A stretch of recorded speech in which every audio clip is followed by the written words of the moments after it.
पण आई समोर मेली, ज्या माणसानं आयुष्यात पहिल्यांदा आईला गमावलं, आता दूध दुभत्याचा प्रश्न निर्माण झाला. संभाजी महाराजांना दूध पाजायचं कोणी? आई निघून गेले. जिजाऊंनी बैठक बोलवली. कापूरवा गावच्या आजूबाजूच्या गावच्या महिला अशा समोर येऊन बसल्या. जिजाऊ उठल्या आणि जिजाऊ एका क्षणात म्हणाल्या, या माझ्या नातवाला, शिवाजी राजांचा मुलगा शंभू राजा, या शंभू राजाला, शंभू बाळाला कोणीतरी दूध पाजल का? एक महिला उठली, म्हणजे जिजाऊ, मी शंभू बाळाला दूध पाजते, मला एवढं पैसे द्या. दुसरी महिला उठली, जिजाऊ, मी शंभू बाळाला दूध पाजते, मला एवढं पैसे द्या. माग एक आई बसली होती, धाराऊ नाव तिचं, कापूरवाळा गावची. जिजाऊंनी विचारलं, ए धाराऊ, अगं पाजतीस का ग संभाजी राजाला दूध तू? धाराऊ उठली, आऊसाहेब डाकीडा, आऊसाहेब म्या शंभू राजाला दूध पाजतो. जिजाऊ म्हणाल्या, तू शंभू राजाला दूध पाजतेस, मग या दुधाचं पैसे किती घेणार? तशी धाराऊ म्हणाली, आऊसाहेब वर्गा कुणाचा आहे? शिवाजी राजाचा आहे.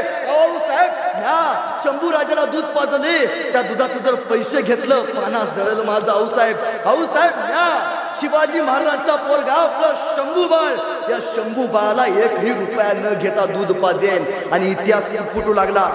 ओट कोरड शंभू बाळाचं, पाना धारा उला फुटतो ग, आणि गरीबाच्या उसरीवरती बाळ शिवबाचा रडतो ग, गरीबाच्या उसरीवरती बाळ शिवबाचा रडतो ग. धाराऊच्या दुधावरती पोचला हा ध्येय अखंड हिंदुस्थानावरती संशय चालवायला लागला. बघता बघता संभाजीराजांचं वय वाढायला लागलं. पण शिवाजी महाराज आयुष्यभर स्वराज्याचा संसार करत गेले. शिवाजी महाराजांना जास्त वेळ शंभूराजांना देता आला नाही. पण शंभूराजांना घडवलं पाहिजे. या स्वराज्याचा दुसरा युवराज आहे, तो युवराज कुठं डगमगता कामा नये, यासाठी कोणी शिकवायचं? मग समोर आला जिजाऊ. ज्या जिजाऊनं शिवाजी राजा घडवला, ज्या जिजाऊनं या हिंदुस्थानाला पहिलं स्वातंत्र्य दिलं, ज्या जिजाऊंनी पुण्यामध्ये सोन्याचा नांगर फिरवला, त्या जिजाऊ आल्या. जिजाऊ म्हणल्या, म्या शंभू राजाला शिकवते. आणि शंभू राजांच्या शिक्षणाचा सगळा खर्च जिजाऊंनी उचलला. शंभू राजांना 16 भाषा जिजाऊंनी त्यांच्या मार्गदर्शनाखाली शिकवला.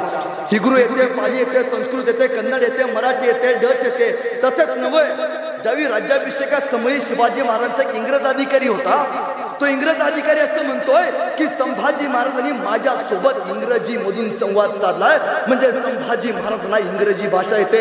1 नाही, 2 नाही, 3 नाही, 4 नाही, 5 नाही, 6 नाही, तब्बल 16 भाषा संभाजी महाराजांना येतात.